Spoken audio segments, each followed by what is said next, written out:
La tension entre les deux pays n'avait pas été aussi forte depuis 2006.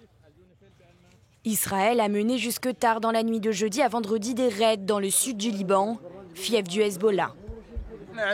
Alors que nous étions à la maison, nous avons entendu le bruit de la frappe aérienne et nous sommes arrivés dans cette zone. Ici, derrière moi, l'installation électrique était toujours en feu. Comme vous pouvez le voir, il n'y a aucune position militaire du Hezbollah, du Hamas ou des Palestiniens. Une opération de représailles après les tirs d'une trentaine de roquettes sur le territoire israélien. Des frappes non revendiquées par le groupe islamiste chiite. Mais le Hezbollah avait annoncé soutenir toutes les mesures que prendraient les Palestiniens contre Israël après les violences à la mosquée Al-Aqsa en plein Ramadan. C'est la première fois qu'Israël confirme avoir attaqué le territoire libanais depuis des mois, de quoi raviver les craintes de la population.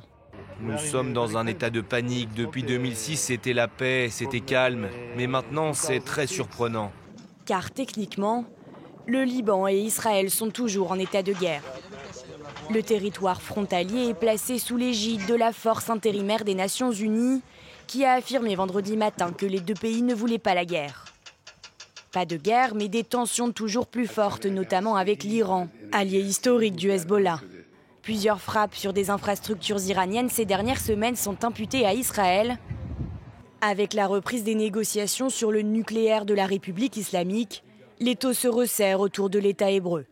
Tous nos fronts sont tendus. Les Iraniens étendent leur influence sur la Cisjordanie et Gaza et tentent de se consolider en Syrie et au Liban. Face à une crainte d'escalade des tensions, la communauté internationale appelle au calme dans la région.